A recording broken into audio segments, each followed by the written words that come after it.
Good morning प्यारे बच्चों। आज हम लोग नैतिकता की बातों के अंतर्गत आज एक कहानी पढ़ेंगे, अनोखा पुरस्कार। बच्चों, कभी कभी मनुष्य में व्यवहारिक समझ कम होने के कारण उसके आसपास मौजूद स्वार्थी और चापलूस लोग उसका फ़ायदा उठाना शुरू कर देते हैं। ऐसी स्थिति में उस व्यक्ति को बहुत नुकसान पहुंचता है और इस स्थिति में उसे एक समझदार और वफादार मित्र की बहुत आवश्यकता होती है जो उसे इस मुश्किल परिस्थिति से बाहर निकाल सके। आज की हमारी कहानी इसी बात पर आधारित है।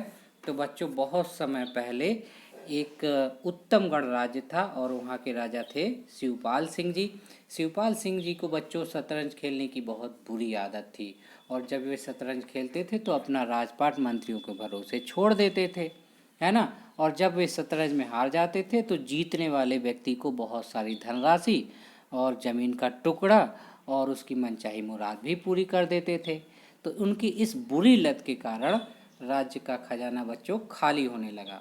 तो इस स्थिति से राज्य का एक जो वफादार मंत्री था रतन सिंह बहुत चिंतित हुआ।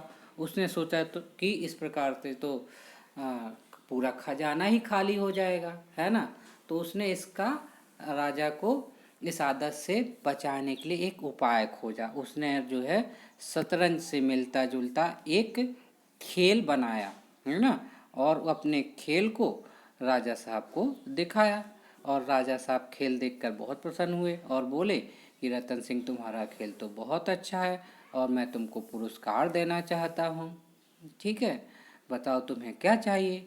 यह सुनकर रतन सिंह बोला, ठीक है महाराज, अगर आपको मेरा खेल अच्छा लगा है तो मुझे एक काम करिए, मेरे खेल में जो पहला खाना है उसके लिए मुझे चावल का एक दाना दीजिए और जो दूसरा खाना है उसके लिए मुझे चावल के 2 दाने और जो तीसरा खाना है उसके लिए मुझे चावल के 4 दाने दीजिए और जो चौथा खाना है उसके लिए मुझे चावल के आप जो है चौथे खाने के लिए 16 दाने दीजिए और 5वें खाने के लिए मुझे 256 जो है दाने दीजिए।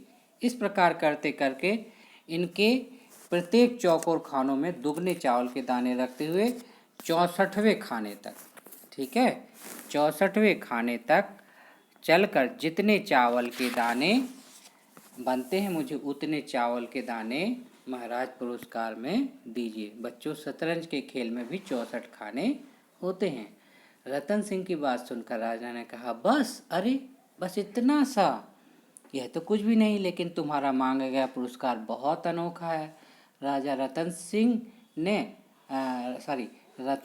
राजा के सामने अपना सिर झुकाते हुए कहा, जी महाराज, मुझे इससे अधिक कुछ नहीं चाहिए। तो राजा ने अपने प्रधानमंत्री को बुलाकर कहा कि शिवपाल रतन सिंह को उसका मुंह मांगा पुरस्कार दे दो। राजा की आज्ञा पाकर प्रधानमंत्री वहाँ से चला गया। अगले दिन प्रधानमंत्री जो है राजा शिवपाल सिंह के पास आया और बोला, महाराज, रतन सिंह को जितने चावल के दाने चाहिए उतने हमारे भंडार गृह में नहीं हैं, इसलिए हम उन्हें उनके मन मुताबिक अनाज नहीं दे सकते। यह सुनकर राजा तो बड़ा आश्चर्य में हो गया। क्या हमारे भंडार गृह में इतना भी अनाज नहीं है कि हम उसे रतन सिंह को दे सके? यह कैसे संभव है?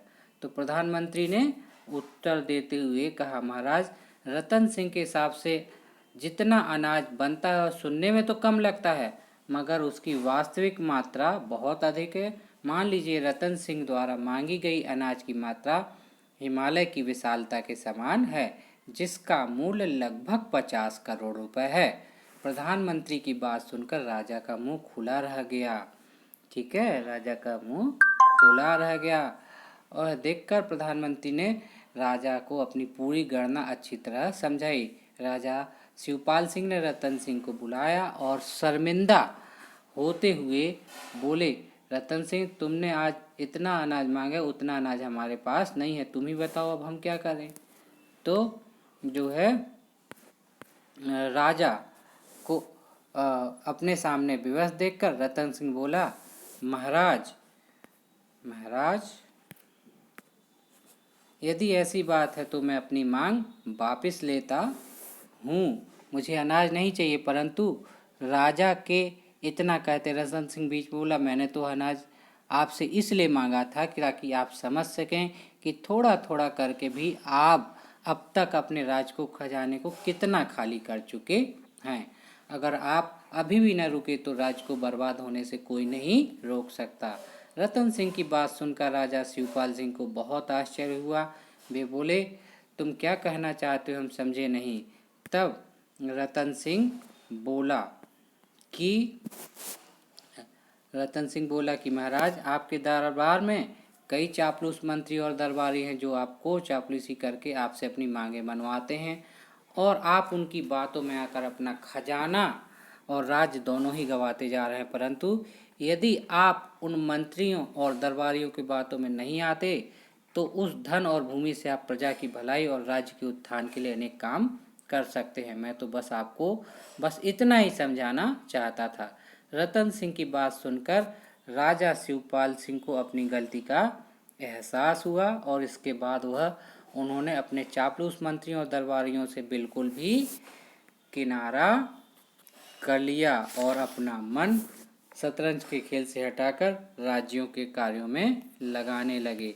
तो बच्चों, इस कहानी से हमें यह शिक्षा मिलती है कि हमें जो है चापलूसों से बचकर रहना चाहिए और धन को सोच समझकर खर्च करना चाहिए। गुड बाय बच्चों।